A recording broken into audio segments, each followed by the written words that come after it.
Muy buenas noches, junto a Santo Biasati iniciamos la segunda emisión de Contacto Internacional desde el Palacio San Martín y con el Canciller de la República, licenciado Dante Caputo. Muy buenas noches, licenciado. ¿Cómo le va? ¿Qué dice? ¿Cómo está? El 10 de diciembre de 1983, algunos sectores de la derecha argentina decían que usted era un hombre de izquierda. 2 años después, la izquierda, o algunos de los sectores, dice que usted es un canciller de la derecha. ¿Y será que vamos para adelante? Y desconcertamos a los dos. Usted sabe que nosotros hemos planteado siempre que este momento del país, que es un momento de reconstrucción, un momento de volver a poner las piezas en orden dentro de este tablero que se había mezclado tanto, que es la Argentina, no era un momento ideológico. Y en ese sentido creo que lo que de buena fe, supongo, puede desconcertar a unos o a otros, es que no estamos aferrados a una concepción, sí estamos aferrados a los principios, que es una cosa muy distinta. Los principios son absolutamente inflexibles, en cambio las concepciones ideológicas a veces nos atan, nos amarran demasiado para un país que requiere reflejos rápidos, como es este, y que requiere recetas que no están escritas en ningún libro, porque la Argentina es, entre otras cosas, un país bastante original. Así que creo que con realismo hemos llevado las cosas adelante, aunque es bueno prevenirse de esa frase que se usa a menudo de pragmatismo. El pragmatismo a veces suele esconder una cosa muy grave, que es la renuncia a los principios y a los valores fundamentales en nombre de hacer cosas prácticas. Yo creo que hay que adecuarse a la realidad, hay que tratar de transformar la realidad, tener los pies sobre la tierra, pero hay algo que debe quedar siempre inmodificable, que es el conjunto de valores fundamentales, éticos, la comprensión básica que uno tiene del fenómeno de la sociedad, hacia la cual gobierna y para la cual gobierna. Así que en síntesis, ni izquierda ni derecha para adelante, realistas, creo todos nosotros, pero sin renunciar un solo instante de las concepciones que nos hicieron luchar todos estos años y por las cuales estamos trabajando desde el gobierno. Nuestro país, en la Asamblea General de las Naciones Unidas, ha obtenido un triunfo diplomático en un tema que hace a nuestro sentimiento, a nuestra inteligencia, a nuestro patrimonio, como es nuestras Islas Malvinas. Pero la pregunta ahora es, ¿y ahora qué? Bueno, esto es un largo camino, dentro del cual hay etapas más o menos dramáticas, más o menos claves. Esta que acabamos de vivir el 27 de noviembre, con la votación de esta resolución apoyada por 107 votos contra 4, es una de esas etapas, de esos hitos fundamentales en el camino, pero no hay que confundirse, no hay que ser triunfalista con esto.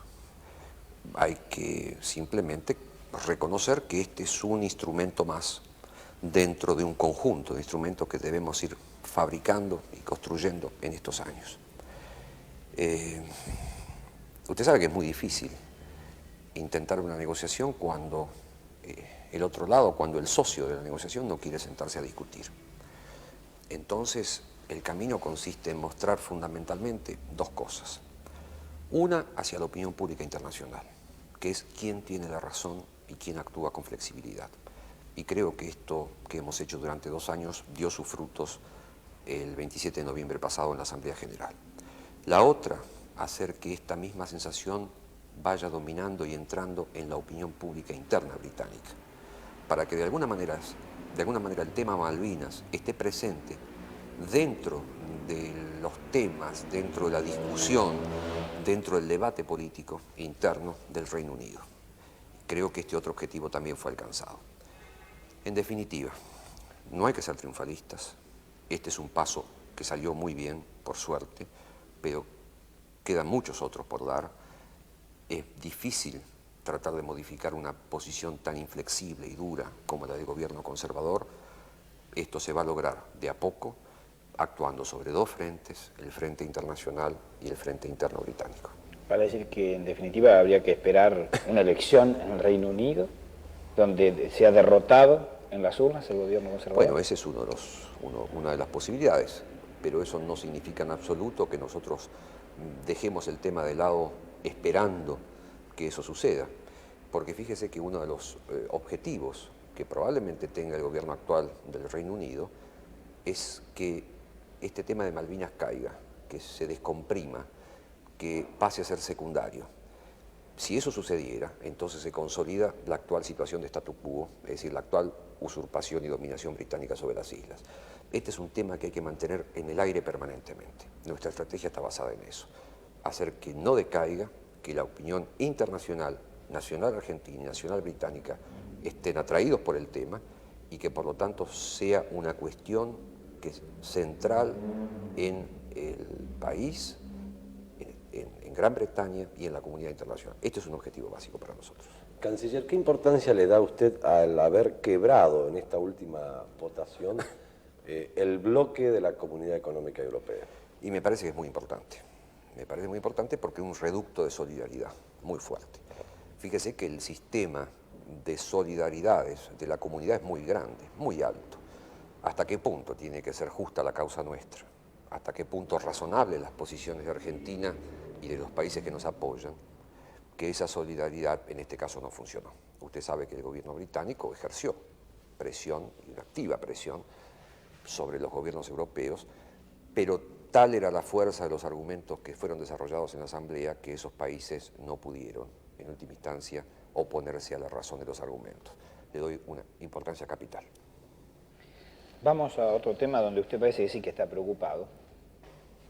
Es el tema de la Organización de los Estados Americanos. En estos 2 años de su mandato efectivo en la Cancillería, ¿qué hizo la OEA?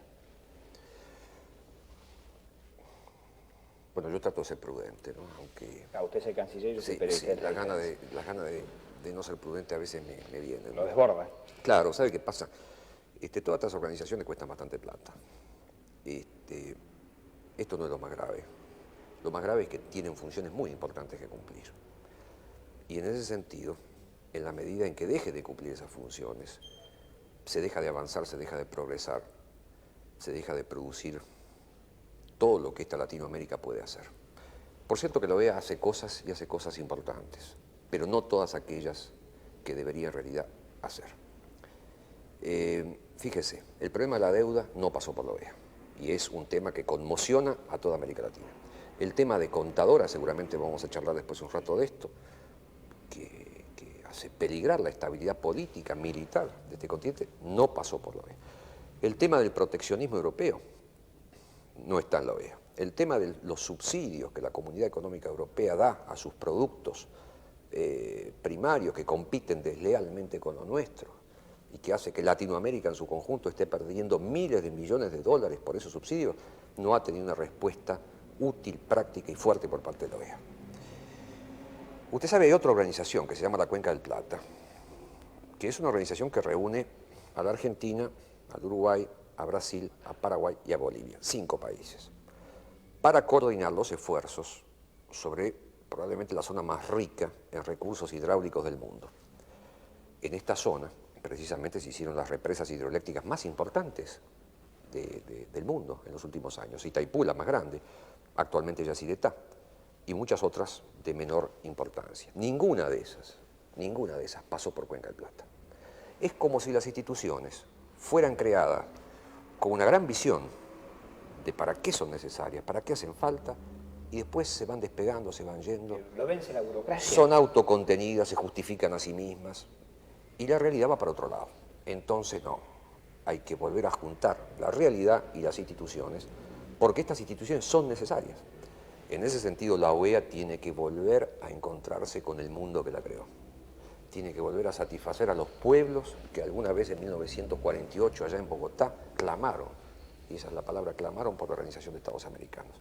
Es demasiado importante lo que la OEA debe hacer para que deje de hacerlo, o entonces que lo haga otro.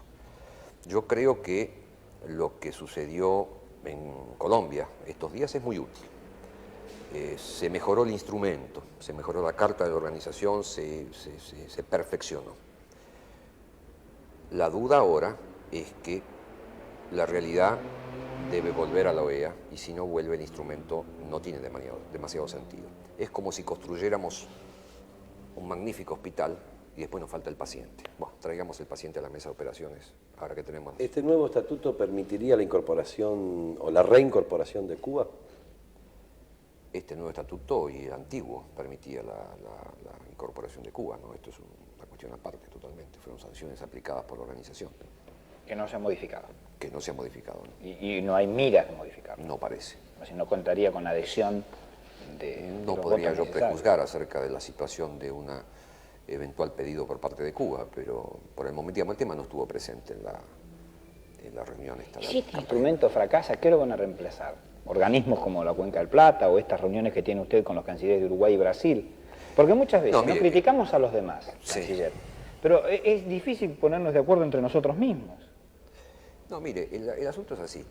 En primer lugar, quiero no ser demasiado explosivo en estas declaraciones que hago. No es que van a fracasar, es que tenemos que hacer un esfuerzo muy grande para que los problemas reales sean los temas que ocupen el tiempo de los funcionarios de la OEA o de la Cuenca del Plata o de cualquier otra organización que tengamos en la región. Yo pienso, sabe, que hay dos caminos para el proceso de integración. Hay un camino de arriba para abajo, es decir, hacer las grandes instituciones y después esperar que estas grandes instituciones empiecen a coordinar acciones para lograr la integración en los distintos países. Y esto es muy difícil.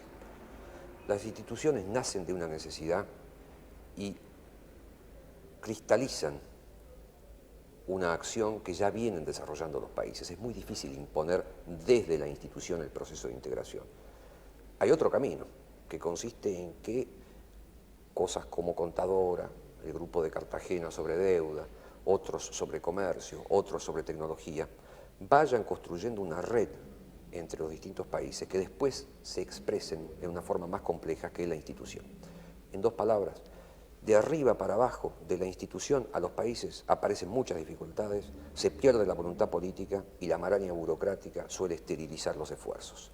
De abajo para arriba, desde los países a las instituciones, la voluntad política y la necesidad permanente de cambio están presentes y por lo tanto las chances de éxito son más grandes. Yo creo que hay que volver a los países, hay que volver a la realidad como única posibilidad para que esto pueda cambiar. Esto que yo decía muchas veces criticamos a los de afuera y no somos capaces de arreglarlo entre nosotros, es un poco el resultado de algunos contactos que había tenido usted con sus colegas de Brasil y Argentina, y Uruguay, ¿no? Bueno, usted sabe, ahí logramos un clima de entendimiento, un clima de acuerdo, de conversación que realmente es excepcional. Creo que la reunión última en Iguazú, Foz de Iguazú y Puerto Iguazú, ha sido excepcional, ha sido excepcional. Ahí se ha avanzado. Se ha avanzado, y se ha avanzado con Uruguay, se avanza con Perú, y se avanza con Colombia, y se avanza con México, que el intercambio con México es inédito en nuestra historia bilateral. De forma tal que, insisto, el desfasaje cada vez es más fuerte. Ahora, donde no se avanza es en Contadora. Y no. La situación explosiva en Centroamérica. No se avanza en Contadora. Y eso merece, digamos, una reflexión muy cuidadosa. Hacemos una pausa e inmediatamente volvemos con este contacto internacional con el canciller de la República Argentina, Dante Caputo, y los grandes temas de la política exterior de nuestra nación.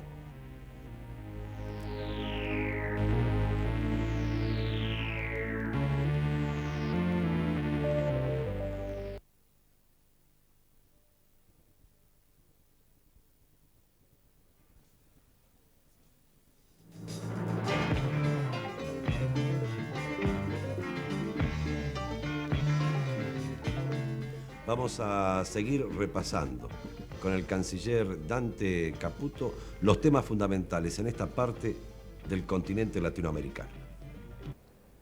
Yo tengo la impresión de que en el proceso centroamericano se juega gran parte de la posibilidad de asegurar la estabilidad de todo el continente. Yo no quiero dramatizar, pero pienso que si no logramos una solución negociada de ese conflicto, el tipo de problemas que se van a producir, no solamente en los países centroamericanos, ni en los limítrofes de Centroamérica, sino en toda esta región, de México hasta Tierra de Fuego, van a ser gravísimos. ¿Por qué, canciller? Porque una guerra más profunda en ese área, ya hay una guerra, va a tender a dividir a nuestros pueblos, a dividir a nuestras opiniones públicas. Y vamos a pelearnos por banderas que muchas veces no van a ser las nuestras. Y va a ser una pelea donde van a meter su granito de sal las grandes potencias, porque algunos van a estar de un lado defendiendo una posición contraria a Nicaragua. Otros van a estar en otro lado defendiendo una posición favorable a Nicaragua. Las grandes potencias correlativas, no hace falta nombrarlas, ¿no? Van a agregarle un poquito de leña al fuego, porque usted sabe que la gran pelea mundial no solamente se produce entre los cohetes que tiene uno y los cohetes que tiene el otro, se produce con el hostigamiento y la guerra de propaganda que las grandes potencias realizan en terceros teatros, en terceros territorios. Radicalización de la opinión pública, división de nuestro pueblo, hostigamiento de las grandes potencias entre sí, utilizando a veces reclamos muy legítimos. No podemos, no debemos enfrentar esta alternativa. Por lo tanto, a veces es necesario reiterar algo que dijimos ya. Nosotros no estamos solamente preocupados por el problema centroamericano por motivos de solidaridad continental, porque son hermanos latinoamericanos los que sufren la guerra. También estamos preocupados por motivos egoístas, porque si allí estalla un conflicto profundo, las consecuencias de ese conflicto las vamos a vivir en nuestro país y en esta región. Y desafortunadamente temo mucho que Contadora esté perdiendo fuerza. Contadora creo que tiene dos grandes funciones. Una es alcanzar en algún momento una solución definitiva, que el acta famosa de Contadora se firme, donde todas las partes se ponen de acuerdo. Esta es la de máxima. Esa es la de máxima. La otra es servir de colchón, que mientras eso no se logra, evitar que los distintos conflictos que se pueden producir entre las partes no lleguen a roces tales que hagan explotar el polvorín. Es decir, una función permanente negociadora. Si Contadora llegara a languidecer, a perderse, tendríamos las aristas chocando las unas contra las otras y por lo tanto la capacidad o la posibilidad de un conflicto serio y profundo se darían con mucha más facilidad. Y no se olvide que los conflictos a veces no se dominan, no solamente dependen de la voluntad de unos y otros, sino que se producen en países que están en tensión militar hechos autónomos que después degeneran en un conflicto. Yo creo que hay que hacer muchos esfuerzos para que Contadora vuelva a fortalecerse. Y esto va en interés, insisto, no solo de los centroamericanos, va en interés concreto de los argentinos. Si no, 1986 va a ser un año difícil desde este punto de vista. Ahora, hubo una idea, ¿no?, que fue el Grupo de Apoyo de Lima, que integran Perú, Argentina, Brasil, Uruguay, que se reunió con los cancilleres de Contadora. Sí, pero no se puede ser más papista que el Papa, ¿no? Es decir, usted es un grupo de apoyo a Contadora, no un grupo que reemplaza a Contadora. Por lo tanto, si lo central se debilita, lo accesorio también se debilita. Es decir, el grupo de apoyo no puede ir más lejos que lo que va Contadora mismo. ¿Usted qué quiere para Nicaragua, canciller? ¿Que no sea ni una Cuba ni un Vietnam? Mire, lo que yo quiero para Nicaragua es un país libre. Un país libre significa un país donde su gobierno pueda elegir libremente el destino de su territorio. Por lo tanto, no injerencia extranjera. Un país libre es un país donde los habitantes puedan elegir libremente lo que quieren, la religión que quieran, escribir lo que quieran, elegir los gobernantes que quieran. Así que es muy sencillo lo que quiero. Es un país libre, que no tenga agresiones externas, pero que tampoco produzca agresiones internas respecto a sus propios habitantes. Vamos al consenso de Cartagena. Y ahí sí, ¿no?, instalado. Vamos al lunes que viene, en realidad.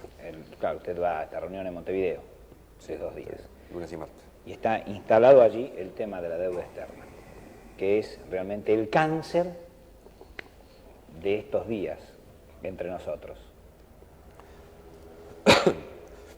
Bien, el problema de la deuda externa, usted se imagina, es realmente un gravísimo obstáculo al desarrollo de nuestros pueblos. Latinoamérica en su conjunto debe 360.000 millones de dólares. Esto significa que debemos estar pagando entre los 35 y 40.000 millones por año de intereses, nada más que de intereses, sin amortizar el capital. Dicho en otras palabras, que gran parte del esfuerzo y sacrificio que hacen los latinoamericanos con programas de ajuste, que estamos haciendo todos, los argentinos lo estamos haciendo, ese esfuerzo va destinado al pago de los intereses de una deuda que no contrajo nuestro pueblo, que no gozó nuestro pueblo, sobre la cual no tenemos ninguna responsabilidad ni unos y otros. Así que el problema de la deuda no es solamente un problema económico, es un problema además político, porque nuestros compatriotas que se esfuerzan y mucho para reconstruir la Argentina, tienen derecho a que su esfuerzo sea para la Argentina, sea para que la Argentina crezca y que por lo tanto para que los argentinos puedan vivir mejor un día. En ese sentido, fíjese qué efecto tendría si todo el esfuerzo que estamos haciendo estos años fuera a parar al saco roto de la deuda exterior.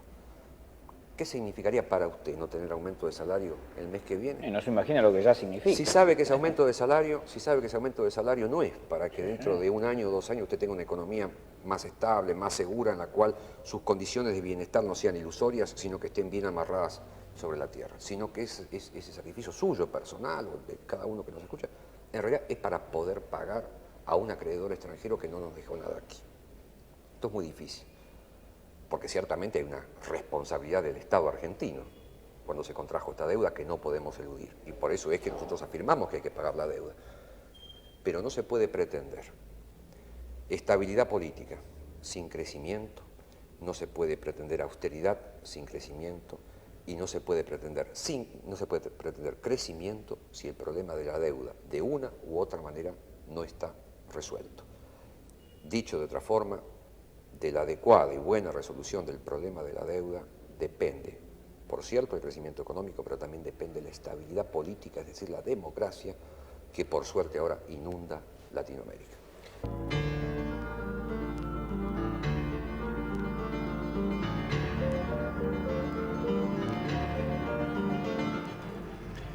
Este canciller joven, este canciller de la democracia, tuvo que recorrer el mundo para decir y explicar cuál era la política exterior del gobierno democrático en los distintos foros internacionales.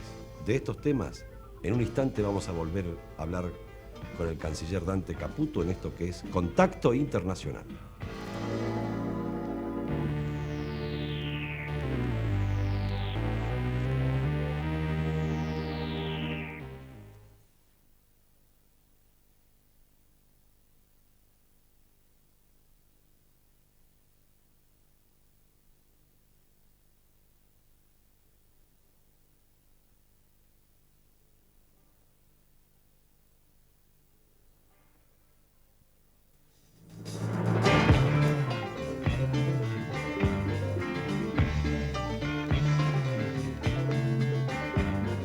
El Salón Dorado del Palacio San Martín fue el ámbito donde se desarrolló este programa, donde el canciller argentino hace por primera vez, y para nuestra televisión, un balance de los grandes temas de la política exterior argentina y su inserción en el mundo de hoy.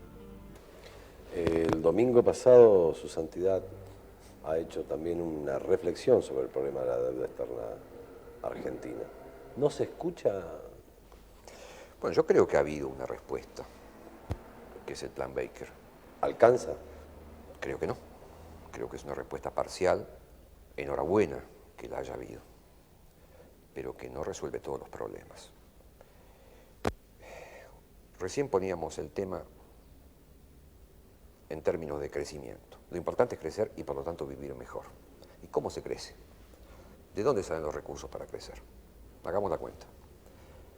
Podemos generar recursos ahorrando, con sacrificio de todos. Podemos generar recursos con capitales nuevos que lleguen al país. Plan Baker, por ejemplo. Podemos generar recursos repatriando capitales que en algún momento se fueron. Podemos generar recursos exportando cada vez más. Y podemos generar recursos con otra cosa, que son los servicios de la deuda exterior. Son cosas distintas. El Plan Baker sirve para asegurar una o mejorar una de estas fuentes de recursos, pero no nos resuelve el problema de los subsidios que la comunidad económica está en este momento dando a sus productos y que hacen que exportemos más y cobremos menos. Claro, esto es el tema, ¿no? No nos resuelve el problema de la deuda en sí misma, porque estamos en definitiva capitalizando nuevas deudas. Es decir, sirve para una de las cosas, pero no para todas. Es una respuesta adecuada, porque creo que es en realidad una respuesta política, cuando el año pasado no se podía hablar de respuesta política, ustedes recuerdan. Pero cierto es que no agota todas las necesidades que tenemos los latinoamericanos en términos de nuestro crecimiento. El mundo este en que habitamos, con esta deuda externa, con este temor de inestabilidad política en la región, a través de episodios Malvinas y Centroamérica, ¿no?, que son desestabilizadores, sí, ciertamente, va a ingresar en una era de la tecnología de punta, de avanzada, esbozada en esto que a lo mejor todavía no entendemos del todo bien, pero que existe como las brujas, ¿no?, que es la Guerra de las Galaxias, o la iniciativa de defensa estratégica que lleva adelante los Estados Unidos de Norteamérica. Y una respuesta, aunque el presidente de Francia dice que no es tal, sino que es un plan separado, pero hasta allí la posibilidad del proyecto Eureka. Y la Argentina, mientras tanto, mientras ve deteriorar los medios de intercambio, mientras tiene problemas ciertos para erradicar capitales, donde está tratando de volver a ubicar su prestigio internacional que fue seriamente dañado, donde todavía debe discutir el contenido político de su deuda externa, ¿en qué se queda? ¿En el ayer? Mire, por lo pronto no se queda, por lo pronto reconoce la gravedad de la situación, que es el primer paso para avanzar. Usted lo dice bien.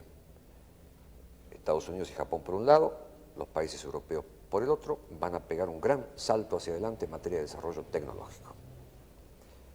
Damos un solo ejemplo. No se trata de que desarrollen más electrónica, o más computación, o más robótica, como se dice. Van a desarrollar, por ejemplo, en sus programas biológicos, semillas artificiales que van a terminar quizás desplazando nuestros productos primarios.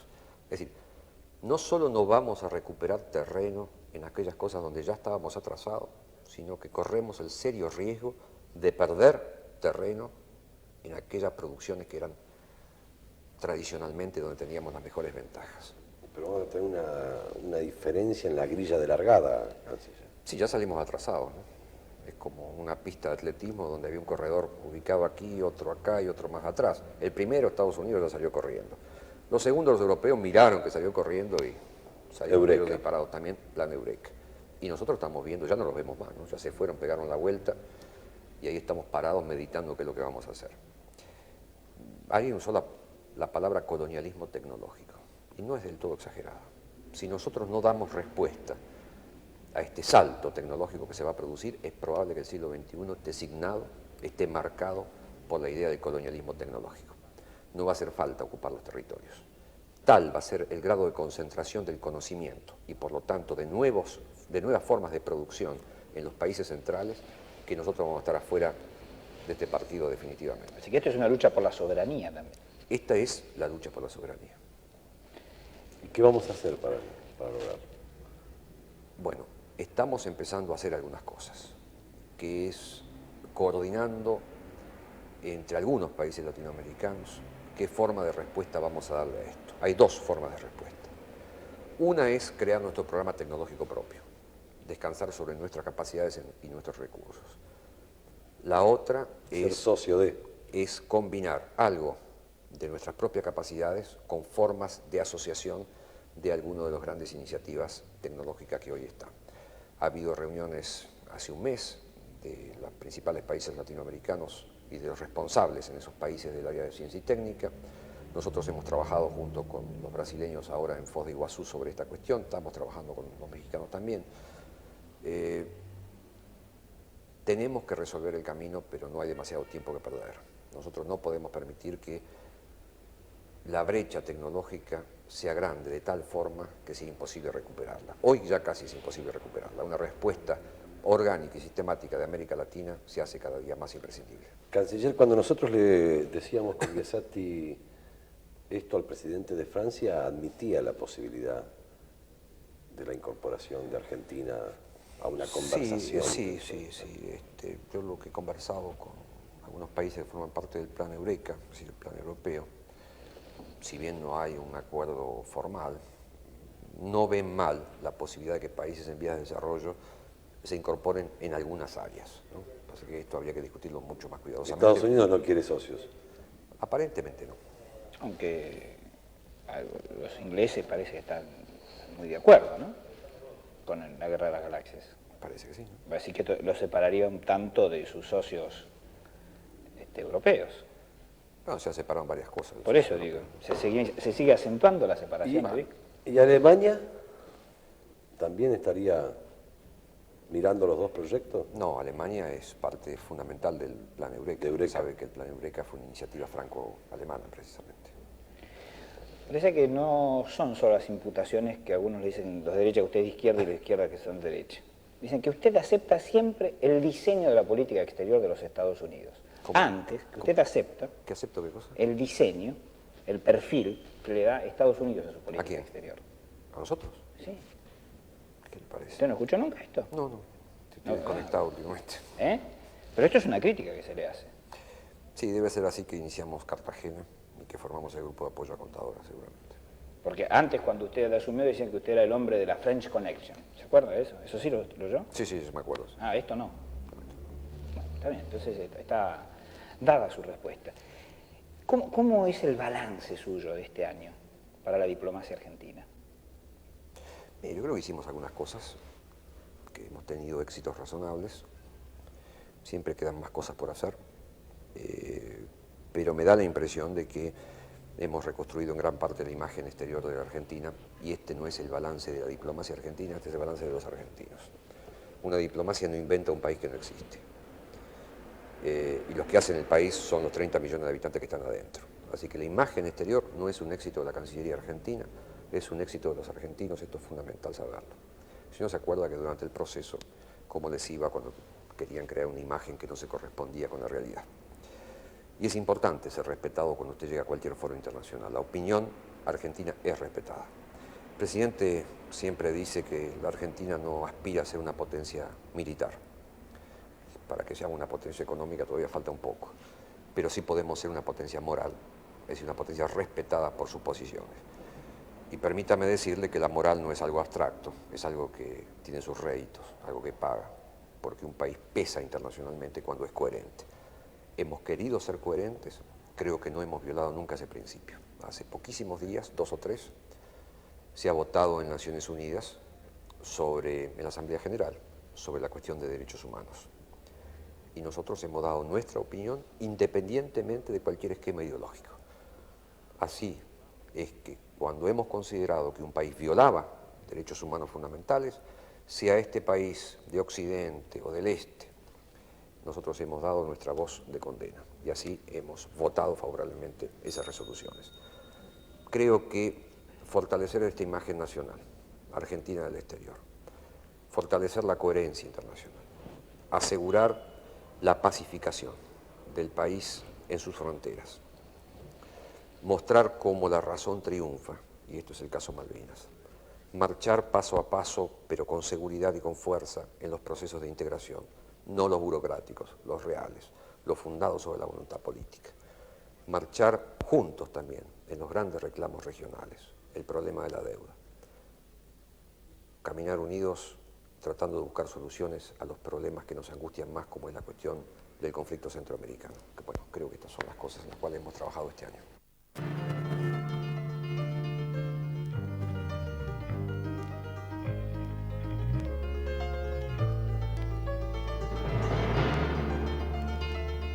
Sin cuestionario previo y contestando a todas las preguntas sin censura en instante, continuamos con Contacto Internacional con el canciller Dante Caputo.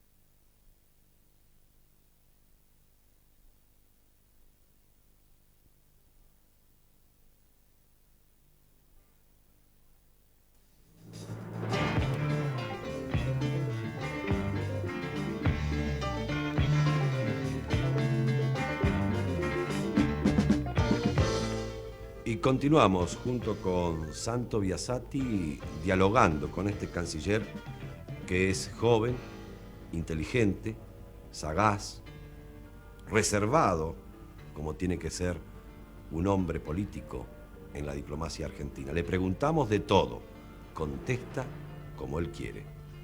¿Sudáfrica? Sudáfrica hemos expresado, como usted sabe, reiteradamente nuestra condena al régimen del apartheid y hemos actuado en consecuencia. Seguimos manteniendo relaciones diplomáticas por el momento. A su más bajo nivel. A su más bajo nivel. Canciller, el presidente de Perú nos decía hace unos días que hace un tiempo Perú era conocido en el exterior por el narcotráfico y por Sendero Luminoso. La Argentina hace un tiempo era también conocida por la violación de los derechos humanos, por el fútbol y alguna otra cosa. ¿Cómo cambió a partir de la democracia y por qué la imagen de la Argentina en el exterior? Bueno, la imagen argentina ha cambiado radicalmente. ¿Es peyorativo el término? No, radicalmente nunca es peyorativo. ¿Partidario, digamos? No, tampoco. ¿Sabe qué sucede? Que cuando se producen los cambios dramáticos que vivió la Argentina, pasar de esa suerte de país aislado, una especie de cueva tenebrosa, al punto de que cuando algún extranjero venía a la Argentina, otro extranjero le preguntaba, pero ¿vas a ir a Argentina? ¿Te vas a arriesgar a ir a la Argentina? Pasar de eso, hacer la imagen de un país de plena libertad, donde se reconstruye la economía, donde un pueblo goza de sus derechos fundamentales y donde la justicia impera y los culpables pasan por la justicia.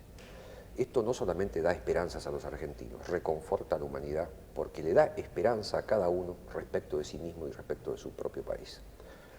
Cuando el sentido común y la justicia triunfan, no es la causa de un país, es la causa de la humanidad. Y todos absolutamente, se encuentran, yo creo que satisfechos y alegres de que eso suceda en el mundo. Por lo tanto, sucede con la Argentina, pasa con la Argentina algo muy especial, que no es un país otro más, donde las cosas van mejor que antes. Es un país que se constituye en un verdadero ejemplo y es entendido y visto como un ejemplo para los otros países. En ese sentido, creo que tenemos una potencialidad exterior que tenemos que usar profundamente y rápidamente. ¿Argentina abandona el movimiento del tercer mundo? Para nada. ¿O pone reparos? Para nada. Tercer mundo, no sé qué es el movimiento tercer mundo. Si usted habla del movimiento no alineados, nosotros tenemos una activa gestión dentro del movimiento, lo hemos demostrado en la última reunión que tuvo lugar en Angola en el mes de septiembre.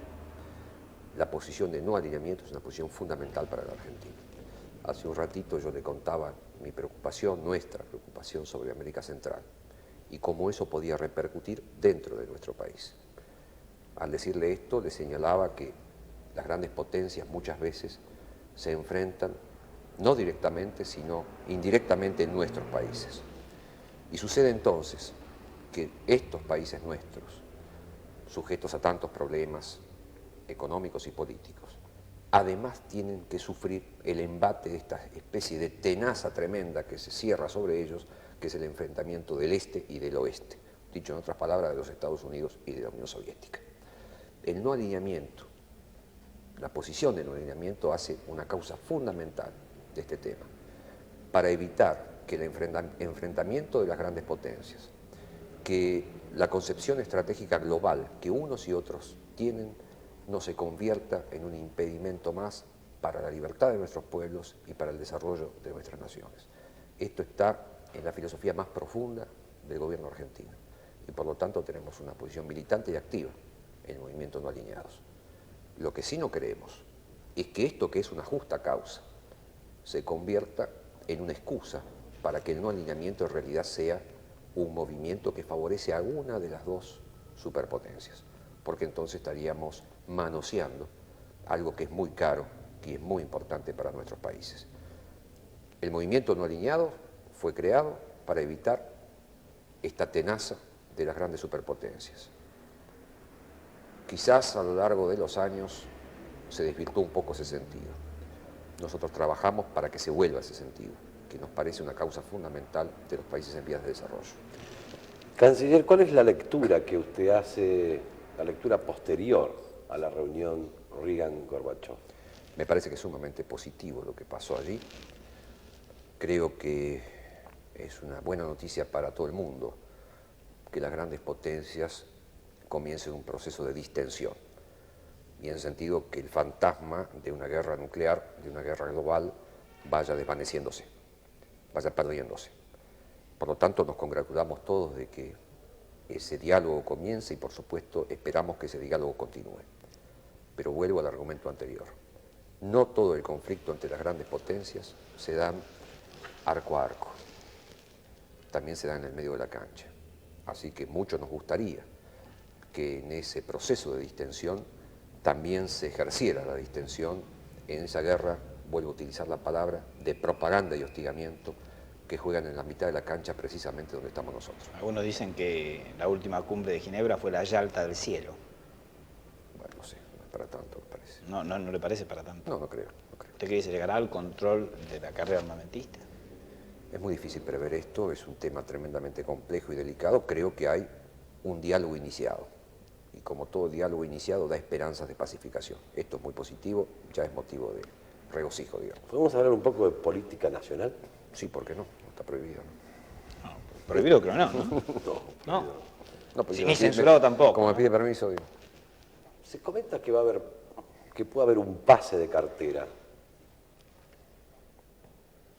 No me mire, fijo. ¿Entre qué y qué? Que usted podría dejar el Ministerio de Relaciones Exteriores para ocupar otro cargo en el Poder Ejecutivo. No que yo sepa, mire, francamente. Por supuesto, estoy designado por el presidente y a disposición del presidente para lo que él juzgue conveniente, pero francamente no veo nada que indique una cosa de esa naturaleza. ¿Se siente cómodo aquí? Me siento cómodo, me siento contento, creo que es una etapa maravillosa para vivirla, es la etapa más apasionante de mi vida y de manera que me gusta mucho lo que hago. ¿Y de los personajes que conoció o que tuvo diálogo, cómo le fue? ¿Quién lo impresionó? ¿Quién no le gustó? Es muy difícil decir eso. Pero hay alguno que no le gustó, alguno que le recitó el catecismo que tenía aprendido sobre algunos principios políticos, sociales y económicos. ¿Usted se acuerda de eso? Sí, me acuerdo. No, mire, realmente no es muy difícil decir quién es el personaje que más interesó. Ha habido hombres muy llamativos. El canciller Gromyko, el ex canciller soviético, una personalidad excepcional, ¿no? Y recuerdo muy bien su entrevista, casualmente en Estados Unidos, durante la Asamblea General del año pasado. Juan Pablo, y no crean que estoy haciendo un equilibrio ideológico ahora, Juan Pablo II, una personalidad así realmente impresionante, una agudeza intelectual llamativa. Pero yo diría que todo hombre de Estado tiene uno u otro elemento que es sumamente atractivo, que es sumamente interesante, y por supuesto que esta experiencia, además de ser rica políticamente, lo es humanamente. Pero de todo eso lo que más me ha traído desde el punto de vista humano es la amistad que hemos desarrollado los cancilleres latinoamericanos, al punto de que prácticamente hacemos un club de amigos, donde no hay formalidades, donde ya casi nos conocemos el pensamiento el uno al otro, así que hay poco lugar para el bluff. ¿Y por qué cuando siempre nos hablan en un lenguaje casi retórico, ¿no? Sería bueno que hablase, que bueno, este año en América Latina pasó esto, vamos a abordar yo creo tal que no hablamos en lenguaje retórico. ¿Sabe qué pasa? Que a veces la diplomacia ha sido entendida como un sistema para esconder lo que se piensa. Y esto puede tener algún sentido en términos de una negociación, pero no tiene ningún sentido cuando se le está hablando a la opinión pública o al pueblo que está representado por un ministro de Relaciones Exteriores. No me parece que seamos demasiado retóricos. Tenemos alguna desviación profesional porque no es cuestión de mostrar las cartas todas las veces que uno se sienta en una mesa de negociaciones, pero me da la impresión de que América Latina se está desacartonando, se está volviendo mucho más real, más flexible, más auténtica, más directa, y ese lenguaje nuevo de las cancillerías creo que nos ha ayudado mucho a comprender. Y además, usted sabe, en las relaciones de amistad uno deja de lado todo eso y va directamente al grano.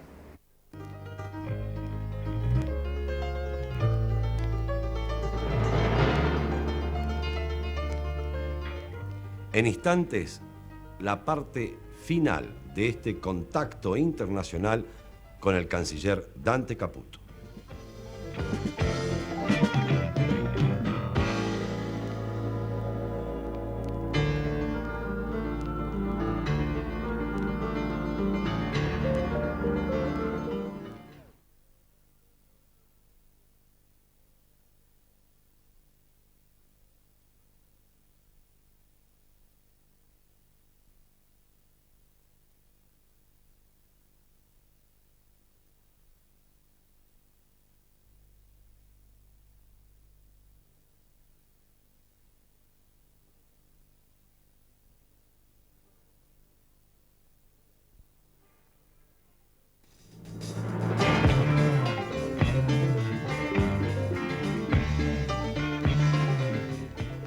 no solamente como vieron los temas de la política exterior, sino que también le hemos preguntado sobre la política nacional al canciller Dante Caputo. Yo le dije, acá si usted tuviese a la primer ministro Margaret Thatcher en una cámara de televisión, ¿qué le contestaría? No quiso, pero dijo que tenía algo que decirle al ciudadano común de esta República Argentina.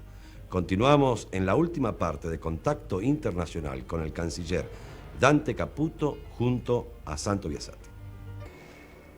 Ministro, hay una noticia, hoy es miércoles, que se produjo el lunes en la República Argentina, donde periodísticamente nosotros hemos observado que el mundo la estaba mirando, que es el fallo de la Cámara Federal respecto de los integrantes de las 3 primeras juntas militares. ¿Cuál es su opinión? El triunfo de la justicia. El triunfo de la justicia y la prueba de que el presidente Alfonsín, que hizo de esto una causa de su campaña electoral, que prometió que iba a hacer la justicia, la que iba a tener en sus manos todo este problema de las responsabilidades contra el terrorismo, que esa promesa fue cumplida. Tantas promesas fueron incumplidas en nuestra historia, que es bueno recordar que un hombre que se comprometió con su pueblo ha cumplido con su pueblo. Por lo tanto, hay esto que debe alegrarnos a todos, que es que al final de la historia la justicia se encuentra con el pueblo y el pueblo se encuentra con la verdad. El presidente también dice que Argentina en muchos momentos fue una sociedad permisiva, en muchas instancias de la historia argentina. ¿Se va a permitir esta misma sociedad el perdón? Yo creo que es necesario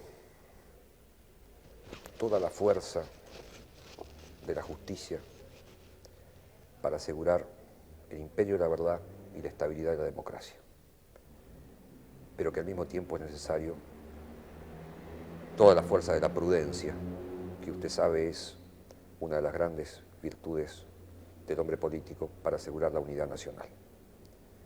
Entre la fuerza de la democracia y la unidad nacional hay que encontrar el camino justo.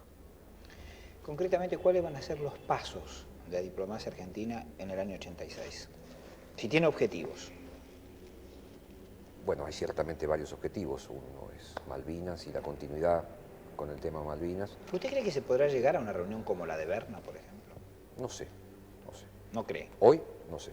Hoy yo le diría que no me parece que haya elementos para que eso se produzca. No hay nada nuevo, digamos, para de que... cualquier manera... Para que eso, sí, para que se produzca, pero de los objetivos novedosos, digamos, de las cosas que no hemos hecho hasta ahora, yo le diría que el problema tecnológico es una de las cuestiones que nos vamos sobre las cuales vamos a dedicar un esfuerzo especial, y hay otra que es muy particular y que merece la pena que le explique con cuidado. Yo le contaba antes que había 2 formas de integración, de las instituciones para abajo y de los países hacia arriba, hacia las instituciones.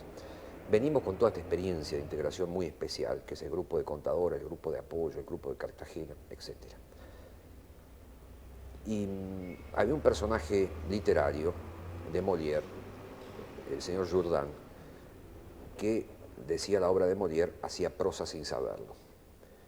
Me parece que nos está pasando eso. Estamos haciendo integración sin saberlo del todo. Entonces el año 86 debería ser el año de ir conceptualizando, formalizando, organizando mejor el pensamiento acerca de esta experiencia que estamos viviendo del proceso de integración. No sé si está claro lo que estoy diciendo.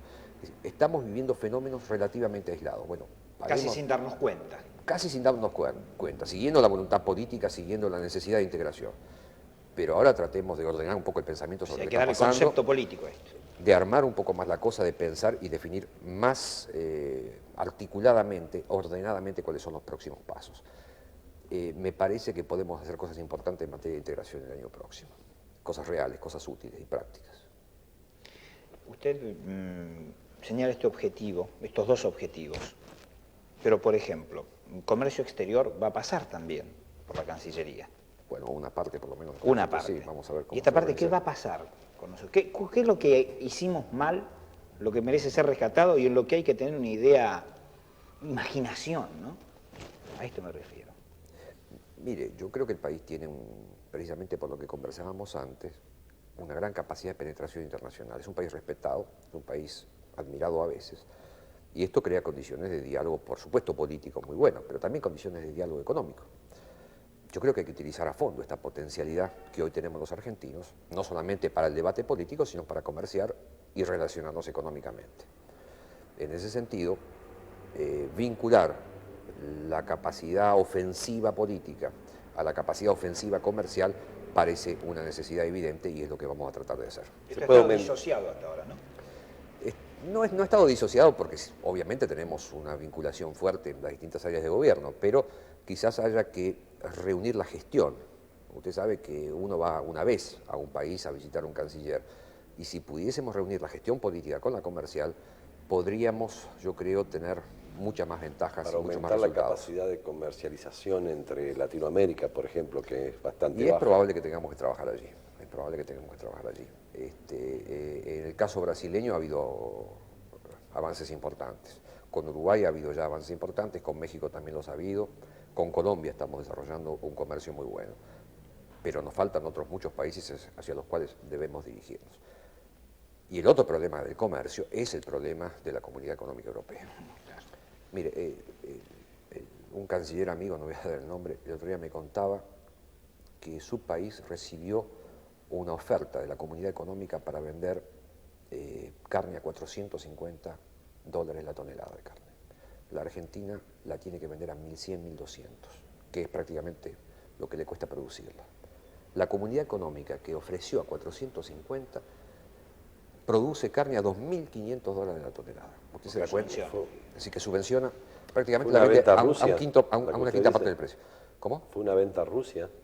No, no fue una venta a Rusia, fue un canciller amigo latinoamericano. Y el canciller amigo latinoamericano no aceptó. No aceptó precisamente en consideración a la Argentina, fíjese. Y eso volvemos a lo que es la imagen de la Argentina de hoy. Con los granos pasó algo parecido. Bueno, con los granos sucede que hay, por supuesto, un fuerte subsidio de la comunidad. Digamos, está claro cuál es el mecanismo del subsidio, es decir, los costos de producción de la comunidad son muy altos. Con esos costos no pueden exportar. Si no llegan a exportar, se arma una crisis tremenda en todo el sector agropecuario de la comunidad. Los estados de la comunidad, para evitar esta crisis de su sector agropecuario, le pagan al productor y por lo tanto subsidian para que las ventas sean a un precio competitivo internacional. Así nos tiran los precios abajo, por debajo de los precios competitivos de Argentina. Fíjese qué paradoja. La historia reciente siempre dijo que los países ineficientes eran los países acá del sur. Y resulta que no es así. Para este caso, los países eficientes somos nosotros, pero no podemos luchar contra la subvención a la ineficiencia que pagan los europeos. Lo que es más grave todavía es que los americanos, para contrapesar esos precios subvencionados, a su vez van a subvencionar su trigo, están subvencionando su trigo, con lo cual ambos tiran el precio del producto para abajo. Mira, hay unas cifras que son espectaculares. ¿Usted sabe cuánto pagaron menos los países altamente desarrollados este año 85 por la caída de los precios de las materias primas? 65.000 millones de dólares. Los países más industrializados compraron las mismas materias primas que el año pasado por 65.000 millones de dólares menos. Esto significó que esos países más desarrollados crecieron 0,7 puntos del producto, 0,7% del producto gracias a nosotros. Y que redujeron la tasa de inflación entre 2 y 3% gracias a nosotros. Pero después nosotros somos los ineficientes. Nosotros somos los ineficientes. La deuda mundial, 800.000 millones de dólares. Grosso modo, 80.000 millones de dólares por año de intereses. Prácticamente lo que hemos transferido en materia de caída de los precios de intercambio. Bueno, usted ha tenido diálogo con los banqueros internacionales, ¿no? Más de una oportunidad. Sí, y estos señores no son tan buenos, entre comillas, como para admitir que primero vamos a discutir políticamente la deuda, porque lo que quieren ellos es cobrar. ¿Se conmueven de esta posición? No conmover como un sentimiento. No, pero el banquero no tiene nada que ver con este problema. No, pero el banquero tiene una influencia fundamental. El banquero tiene una lógica económica. Claro, esto tiene una lógica financiera que es normal. El problema no es que los banqueros se conmuevan de los equilibrios políticos del mundo, sino que los poderes públicos del mundo se conmuevan. Yo no le puedo decir a un banquero, mire cómo sufre la Argentina que está reconstruyendo su democracia. Esto lo puede afectar personalmente, pero como banquero está hecho para otra cosa. No tiene por qué pensar en función de los intereses políticos. En cambio, los estados sí, y los estados o los gobiernos donde esa banca trabaja, sí tiene como función pensar en los equilibrios globales del mundo y por lo tanto en evitar que los estallidos económicos terminen perjudicando no solamente a los países del sur, sino también a los países del norte.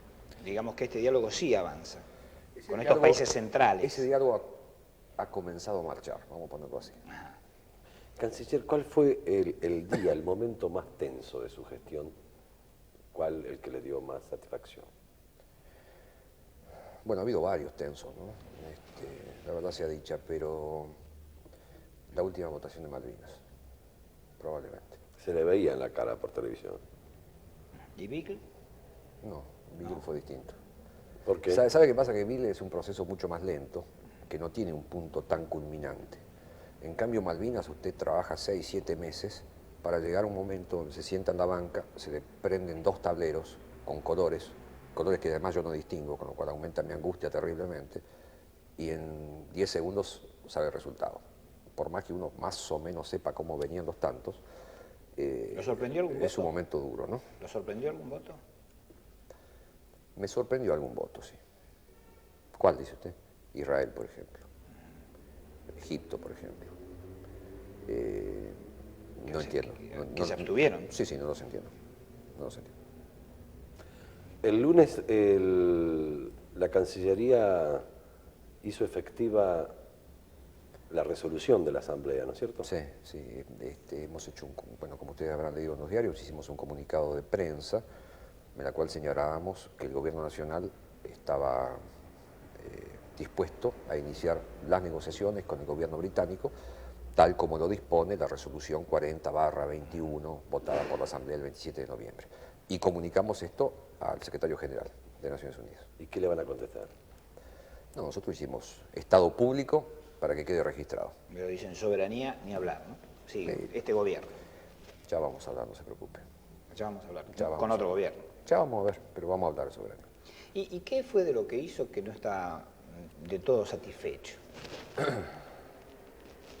Bueno, varias cosas, pero déjemelas para mí. Se la dejo para usted. Ninguna va a decir. No sé, probablemente me hubiese gustado tener más tiempo para ordenar mi trabajo. Muchas veces hemos estado atajando penales y no es bueno atajar penales. A veces nos hemos mandado algún ¿Ha mejorado el funcionamiento de nuestras representaciones diplomáticas? Bueno, es ahí donde... Tantas veces a eso cuestionado, estoy apuntando, Biasati. Yo creo que... Lo que pasa es que la situación que recibimos nosotros era muy dura, ¿no? Había que cambiar la realidad y al mismo tiempo había que crear el instrumento para cambiar la realidad. Son dos cosas que simultáneamente no es fácil hacer. Operar de apendicitis, y además fabricar el bisturí. A veces hay que optar. Yo creo que el esfuerzo ahora, o gran parte del esfuerzo hay que hacerlo sobre la institución Ministerio de Relaciones Exteriores, porque no puede ser que una política exterior dependa del grupo de trabajo que está en el Ministerio de Relaciones Exteriores y que después cambia. Hay que crear condiciones de estabilidad institucional, donde haya cosas que sí cambien, pero que la orientación global y general permanezca. Por lo tanto, nuestro esfuerzo es crear una política exterior y generar y hacer esa política exterior, pero además asegurar los cambios institucionales y el fortalecimiento de la institución ministerio para que ella sea un actor permanente de la acción de la política exterior del país. De otra manera, este esfuerzo sería efímero y la Argentina ya tuvo muchos esfuerzos efímeros como para que sigamos así. Ministro, haga de cuenta que ahí está la primer ministra británica. ¿Qué le diría? No, eso no. Por televisión, ¿no? Por televisión no. Y hay un ciudadano, que siempre lo hacemos esto, ¿no? Hay ciudadano argentino que lo está escuchando y tiene depositado su confianza, más allá de su condición de hombre político, ¿no? Está ahí la confianza de la mujer, del hombre, en que la Argentina logre en el exterior la imagen que corresponde a un pueblo trabajador, sufrido, que soporta con tanto estoicismo, ¿no? Este hombre y mujer argentina, todos los avatares económicos, políticos y sociales. Yo le diría, con mucho respeto primero, porque le han dicho muchas cosas a los argentinos y han manipulado y manoseado mucho el sentimiento de nuestros compatriotas. Pero yo le diría que en un país pasan cosas que nunca pasaron antes y que ahora pasan cosas buenas. Y que por supuesto nada de esto, absolutamente nada de esto es fácil, pero que si la hace gente que cree estar haciendo el trabajo que corresponde, si no hay ningún doblez ético ni moral, a pesar de los errores que podemos cometer todos y que los cometemos, este es un gobierno que eligieron los argentinos y que está hecho para los argentinos, y que ahora sí entiendo que la Argentina empieza a despegar, y que en definitiva vamos a trabajar todos por el orgullo de ser argentinos. ¿Sabe qué sentimiento que no tenemos desde hace tanto tiempo? Ser orgulloso, estar orgulloso de ser argentino, de vivir en esta tierra y de poder ir al exterior y mostrar el pasaporte argentino sabiendo que usted lo muestra con placer y con gusto. Así que no me separan a un costado. Yo no sé si vamos a ser una potencia, pero por favor recuperemos la ambición de ser grandes. Y la ambición de ser grandes está en cada uno de nosotros. Si no hay ambición de ser grandes, no hay pueblo, no hay nación y por supuesto nos hundiríamos. Usted sabe qué lindo poder ahora empezar a hablar de ambición. Y yo creo que finalmente los argentinos nos empezamos a dar cuenta que podemos ser ambiciosos y que eso no es un delirio, sino que puede ser una realidad. Muy bien, muchísimas gracias por este contacto internacional con usted, canciller. No, gracias a ustedes por esta charla. Estaremos el próximo miércoles junto con Santo Biasati en Contacto Internacional con un verdadero documento histórico de gran importancia periodístico, inédito en nuestro país. El tema es Ciudades en Guerra, aquellas ciudades donde hubo cientos de miles y miles de muertos en la Segunda Guerra Mundial. Berlín, Londres y Leningrado. El primero de una serie de 3 capítulos. Berlín, ciudad condenada, donde nació el nazismo y cómo se sintieron sus habitantes, niños, mujeres y hombres, ante el peligro y la realidad de la guerra total. El próximo miércoles a las 23 en Contacto Internacional junto a Santo Biasati. Buenas noches, muchas gracias.